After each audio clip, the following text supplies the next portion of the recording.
Who will replace Marc Marquez at Repsol Honda?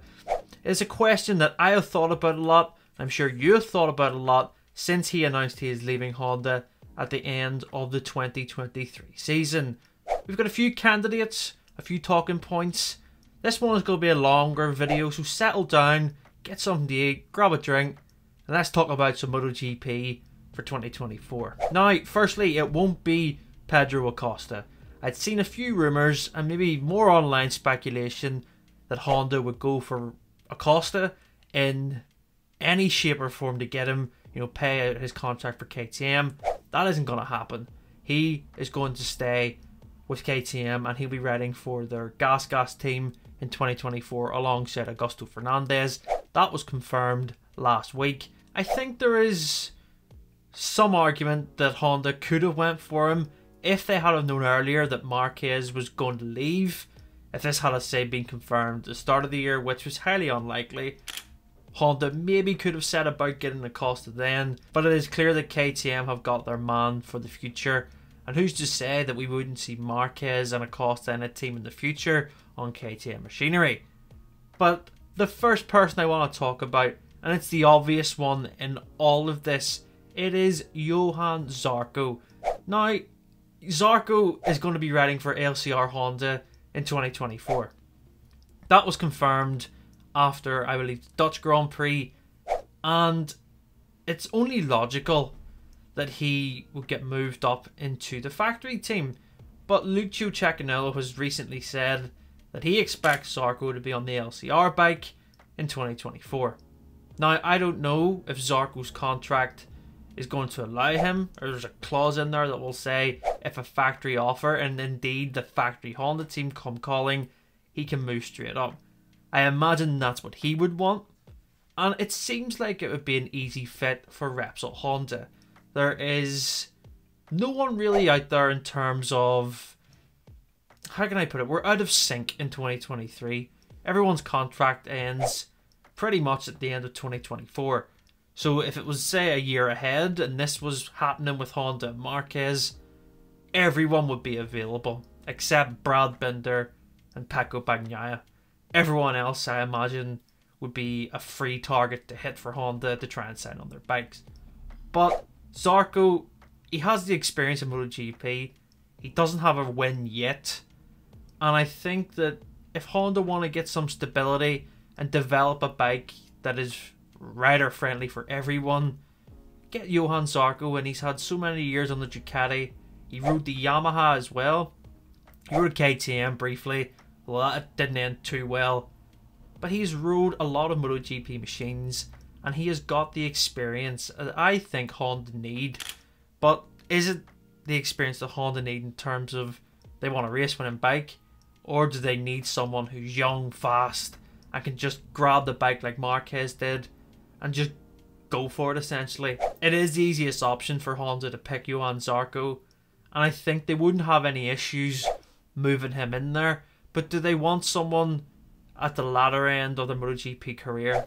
And that's not saying that Zarco's old, it's just that in terms of, experience, he is one of the older riders, and the fact he hasn't got a MotoGP race win, is that going to play on Honda's mind? If he doesn't get one on a Ducati, can he get one on the Honda? And especially the factory Honda of Repsol. A lot of pressure there. It might be more suited for him to just stay at LCR and then develop that way, become that test rider role like he's been doing at Pramac. But if the factory team is offered, you have to take it. It's a historic team, Repsol Honda, and I think there is a chance that we could see him on that bike in the Valencia test. The next one I want to talk about, Maverick Vinales. Now, it's only broke the last, say, couple of hours that the Aprilia team boss Massimo Rivola has said essentially that Maverick Vinales and Miguel Oliveira, I'll talk about Oliveira after Vinales, they aren't available. They have contracts with Aprilia. No one's getting near them.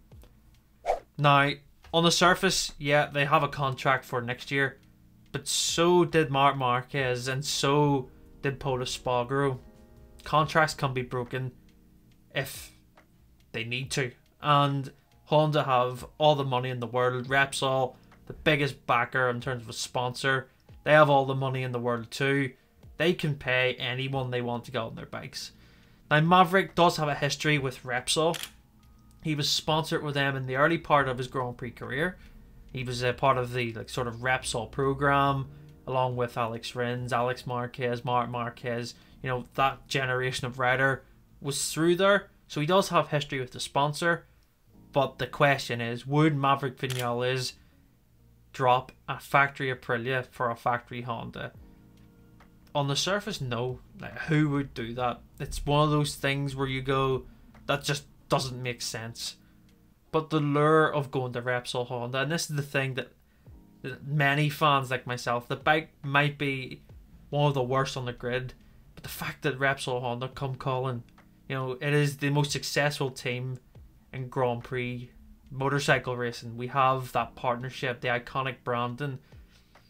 Growing up as a kid, you seen those orange bikes and you thought, yeah, I would love to ride one of those.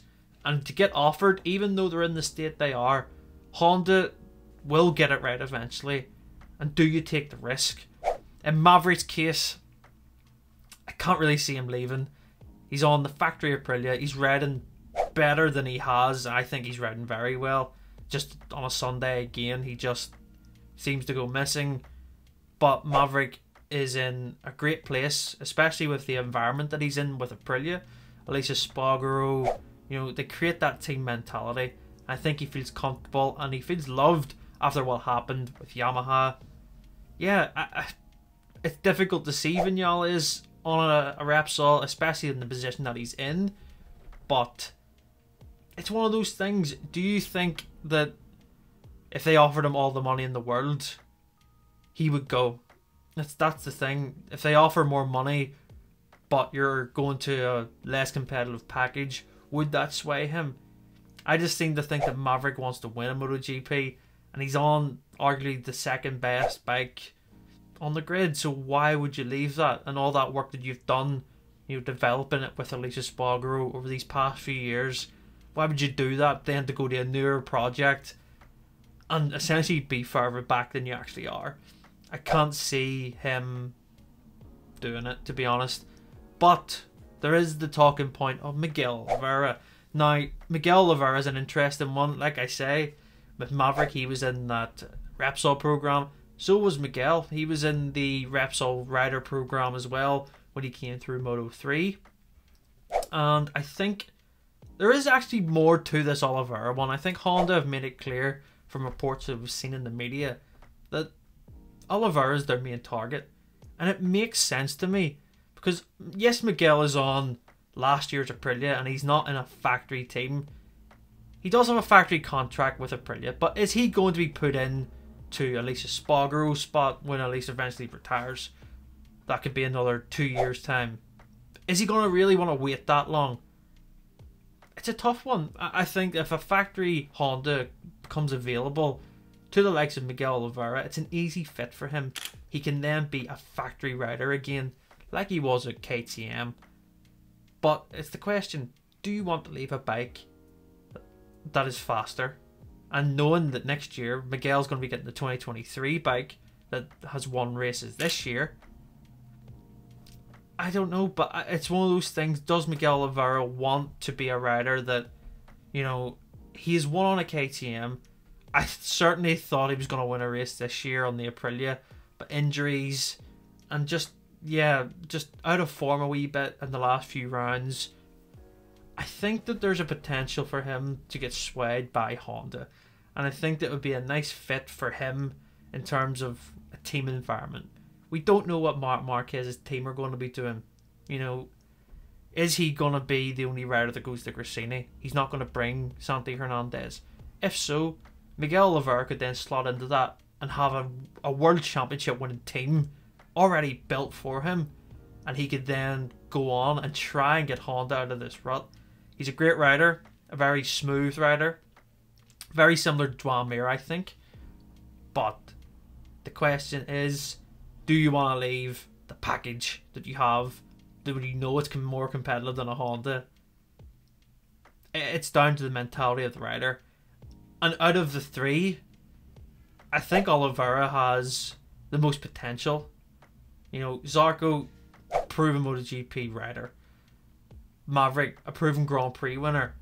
But the inconsistencies are there in terms of he's so quick in practice and then drops off.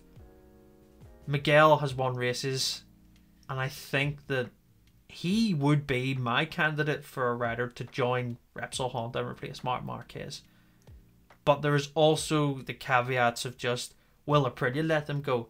Because I don't think Aprilia really want to let Oliveira go, as I think they have a rider there who is set up to go into the factory spot.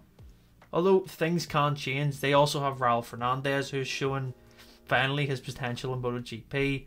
So is Miguel going to create some doubt in his head if they're going to put him or Raul? It's a really, really complicated time for Honda. And even outside of MotoGP, do you go for Iker Lecuona, who has done plenty of substitutes and he's done plenty of wildcards on the Honda MotoGP? Do you take that option, have an all-Spanish lineup with Joan Mir? It's quite a young lineup, but is that the direction they want to go? Do they want to get someone who's a big talent? It's a tough one for Honda. You know, I don't think they expected Marc Marquez to leave in the fashion that it's happened. Yes, they probably thought he might see his contract out, but the fact that Marquez is going to be heading on to a Ducati, out of respect for Honda, I think that Marquez has told them this pretty, well, it's not early in the season, it's quite late on, but they still have time to sign someone. And the fact that Costa is off the market, that would have been the logical replacement, but KTM have him sewn up. Your options are limited in terms of who you can go for in the current pack.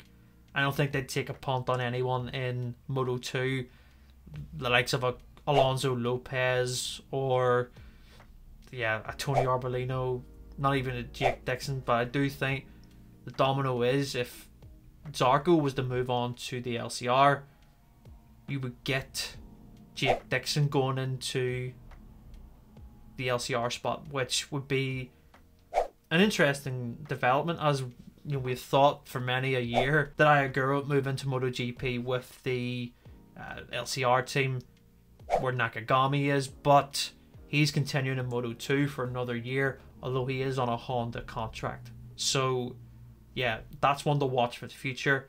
But if you were to ask me who I think Honda should go for, not who they're going to get, but who I think would be the logical replacement, it would be Miguel Oliveira.